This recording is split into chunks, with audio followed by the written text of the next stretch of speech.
Muito boa tarde, Paulo Barbosa. Muito obrigado por ter aceitado o convite para participar neste Ferreira em especial. O Paulo Barbosa é atualmente vice-campeão nacional da meia maratona, tendo sido campeão nacional de corta-mato no cross curta em 2020. Enquanto júnior já tinha sido vice-campeão nacional nos 5.000 metros de pista. Este título junta outros títulos regionais e em várias distâncias e muitas vitórias em provas de estrada, onde o vemos muito mais vezes. Já passou por vários clubes, sendo o Maia e o Sporting Clube de Braga os nomes mais sonantes, e encontra-se neste momento a representar o Sporting Clube de Braga. De todas as conquistas que já teve ao longo da sua carreira, qual é que recorda como a mais importante, aquela que foi mais decisiva naquilo que é o seu percurso no atletismo? Boa tarde, desde já muito obrigado pelo convite. No atletismo já foram tantas vitórias que é completamente difícil de escolher assim uma em concreto. Poderia talvez dizer o título de campeão nacional de corta-mato curto, que foi o meu primeiro título de campeão nacional, apesar de já ter o de vice como júnior, ter um título de campeão nacional como sénior no escalão máximo, ainda por cima na prova que menos se esperava, porque nesse ano estavam lá bastantes candidatos sérios ao título, incluindo o Samuel Barata, que atualmente é o melhor atleta português no meio fundo e fundo, e poder ter ganho essa prova com rivais como ele foi gratificante. Mas mais do que resultados, acho que guardo a conquista de algo que desde que comecei no atletismo sempre procurei alcançar, que foi vestir a camisola da seleção, e acho que a vitória mais alta até hoje na minha carreira acaba por nem ter sido alcançado um pódio, foi o ter conseguido o apuramento para estar presente no Campeonato da Europa em 2019 em Lisboa, ainda por cima do nosso país. Muito bem. Corre no Sport Clube de Braga, que é um dos principais clubes de atletismo a nível nacional. Contudo, não faz do atletismo profissão. Não é fácil viver do atletismo em Portugal? Não. Atualmente são poucos ou quase nenhum atletas que conseguem viver do atletismo, apenas do atletismo em Portugal. Não é fácil porque o atletismo, para se poder ter um certo nível, exige um certo investimento que atualmente só o atletismo não dá para suportar. É preciso procurar um extra, neste caso temos de ter uma vida profissional, até porque no pós-carreira temos de ter algo que nos garante alguma coisa após a nossa carreira no atletismo. Exemplos como o da Susana Godinho Santos, que bem conhece, que também já foi nossa convidada há umas edições atrás, que mantém uma atividade profissional de fisioterapeuta, ela é fisioterapeuta, e que chega aos Jogos Olímpicos e foi a nossa única maratonista feminina na Maratona dos Jogos Olímpicos, são exemplos inspiradores.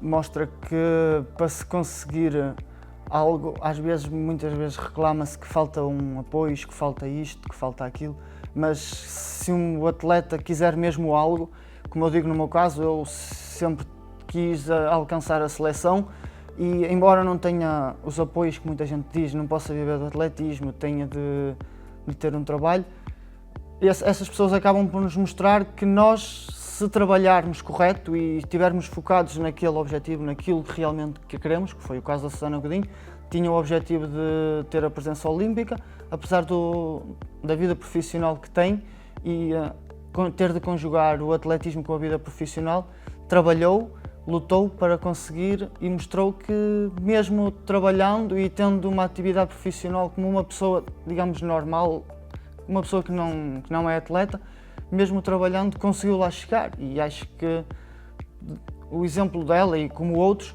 deve de servir de exemplo para os jovens que estão a começar na modalidade e que dizem que mas eu só no atletismo não tenho futuro, não vou ter uma vida, não vou poder ter as minhas coisas, poder ter, por exemplo, uma casa, ter os meus bens só do atletismo, mas mesmo trabalhando é possível lá chegar, não é?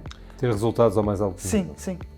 É um jovem, tem 30 anos, mas já teve 18, já teve 20, já teve 22 e corria atletismo. Certamente não faltam oportunidades para sair à noite, para se divertir, para ter uma vida mais boémia. Tem que, no fundo, dizer que não muitas vezes, certamente aos amigos, para poder correr ao mais alto nível. É fácil renunciar assim, a uma vida de mais prazeres em prol dos resultados? Sim, acaba por ser, porque muito do grupo de amigos, que neste caso eu tenho, também estão dentro da modalidade ou compreendem o facto de não poder ir porque amanhã tenho uma prova ou porque tenho um treino mais exigente, acaba por ser fácil, porque é o que eu digo, uma pessoa se tem um objetivo de alcançar algo e se o atletismo é o nosso, digamos, fazemos disso vida e queremos alcançar alguma coisa, há coisas que temos de pôr de parte e uma delas é isso, tento não, digamos, não fugir muito também disso de uma vida normal, acabo por de vez em quando, de longe a longe, sair, ter os convívios com os amigos até mais tarde, mas digamos que o rigor tem que ser sempre cumprido se queremos alcançar alguma coisa. Já dissemos que trabalhava, tinha uma atividade profissional, trabalha na área comercial de uma empresa, treina 2 vezes por dia. Como é que é conciliar o trabalho com treinos bidiários? Não é fácil, chega a ser desgastante, mas acaba por, uma pessoa querendo acaba por conseguir tudo. Digamos que eu acabo por entrar ao trabalho às 9, é verdade, tenho que me levantar cedo, muitas vezes às 7 da manhã, já estou na rua a correr, acaba por ser mais massacrante, por exemplo, na parte do inverno, que é bastante frio de manhã. E de noite, não é? Começa a treinar de noite? Começar de noite, mas quando uma pessoa quer, é como eu digo, tudo se consegue e tudo é capaz de se conseguir conciliar, o trabalho com o atletismo.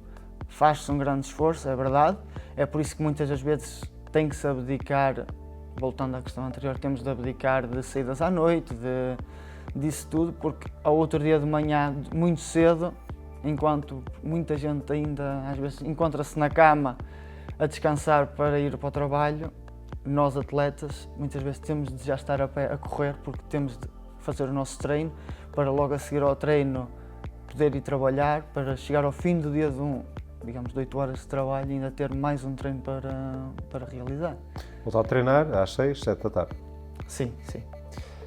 O Paulo faz pista ao ar livre e pista coberta, faz estrada, faz corta-mato, distâncias variadas. A sua preferência vai para que piso e para que distância?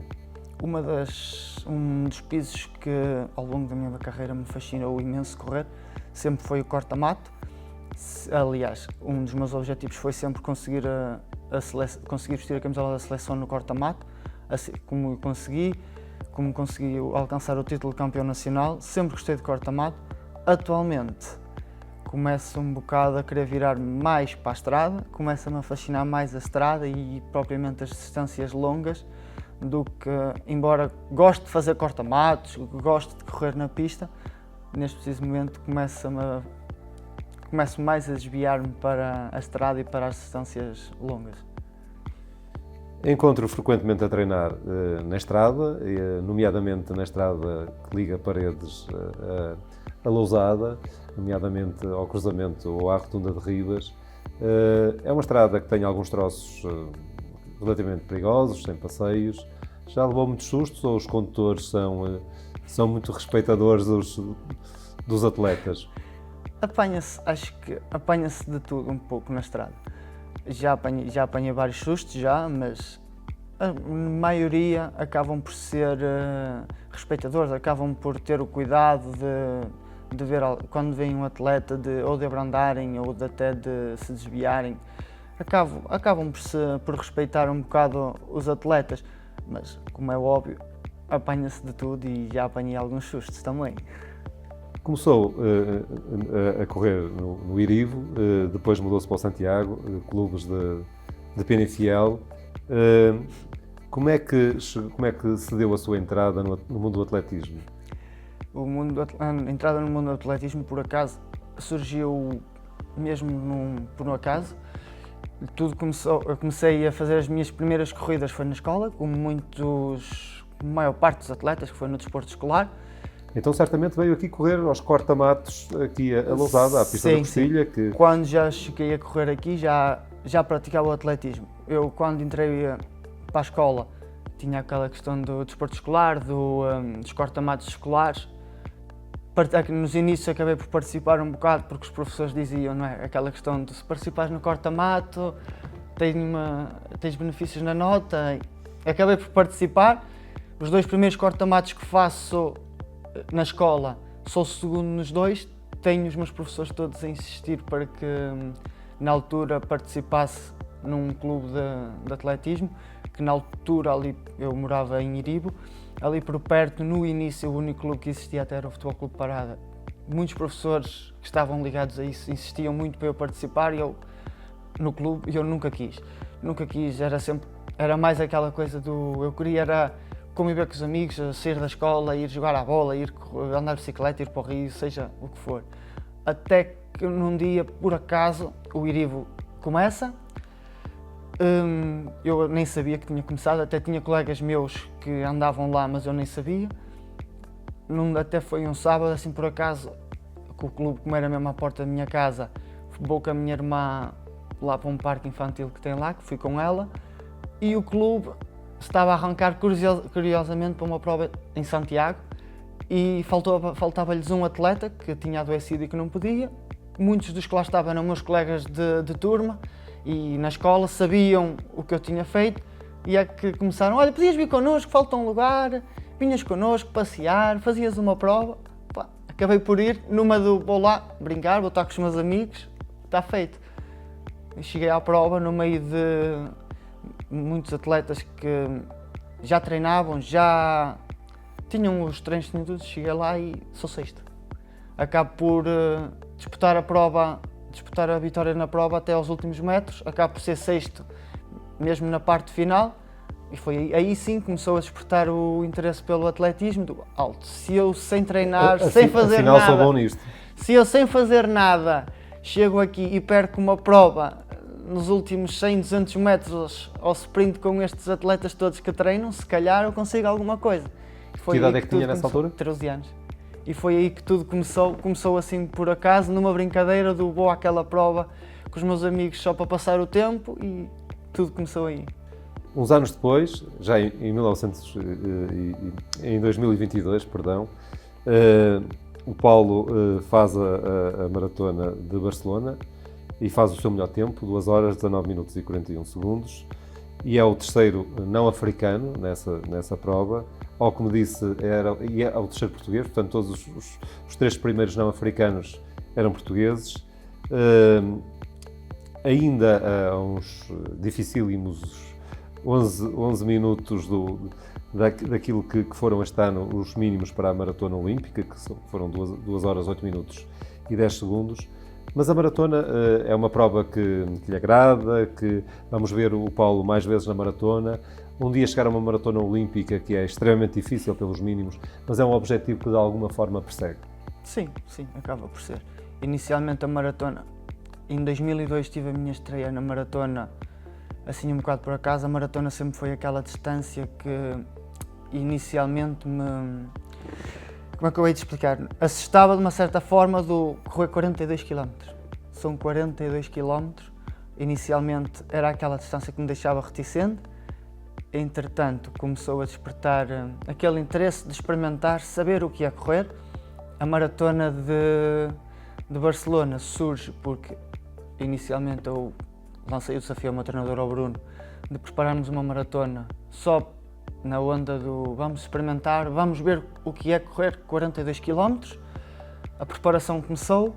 Ao longo da preparação foi quando comecei-me a sentir bem, achei que era capaz de fazer mais do que aquilo que inicialmente foi lançado como desafio. Mesmo o Bruno depois, com os treinos conforme ia desenvolvendo, nesse ano existia o Campeonato da Europa de Munique, se não me engano, à maratona. Os mínimos não eram propriamente difíceis na altura, eram 2:14:50, mas como existia também a Taça da Europa, existia a possibilidade de, se conseguisse aproximar a marca de qualificação, de estar presente nesse Campeonato da Europa. Foi então que surgiu a ideia de correr em Barcelona, uma prova com algum nível e tentar essa marca de qualificação. Infelizmente, na altura não correu bem. Não correu bem também um bocado por falta de experiência e porque houve o azar de, nessa prova, após o tiro de partida, houve o grupo dos africanos que partiram, ritmos completamente impossíveis de conseguir. acabei por ficar inicialmente sozinho, acabei por correr 42 km praticamente sozinho, até aos 40 km ainda consegui ir dentro da marca que pretendia. Depois, infelizmente, por falhas derivado à falta de experiência nos abastecimentos e tudo, acabei por quebrar, acabei por parar 4 vezes nesses últimos 2 km, daí não ter também conseguido a marca de qualificação, mas sim, fiquei a gostar da maratona e espero fazê-las mais e quem sabe um dia tentar a qualificação olímpica, que não é fácil.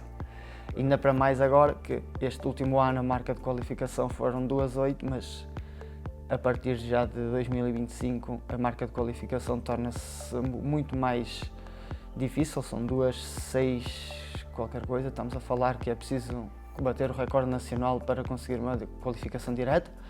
Há a possibilidade do ranking, que acaba por ao mesmo tempo abrir mais possibilidades de se conseguir correr sem a marca de qualificação direta, mesmo assim não sendo fácil, porque assistimos este ano já nos Jogos Olímpicos que mesmo fora do ranking, tivemos o exemplo, por exemplo, do Rui Pinto, que com 2 horas 10 altas ou baixas, já nem sei, não conseguiu estar presente nos Jogos Olímpicos.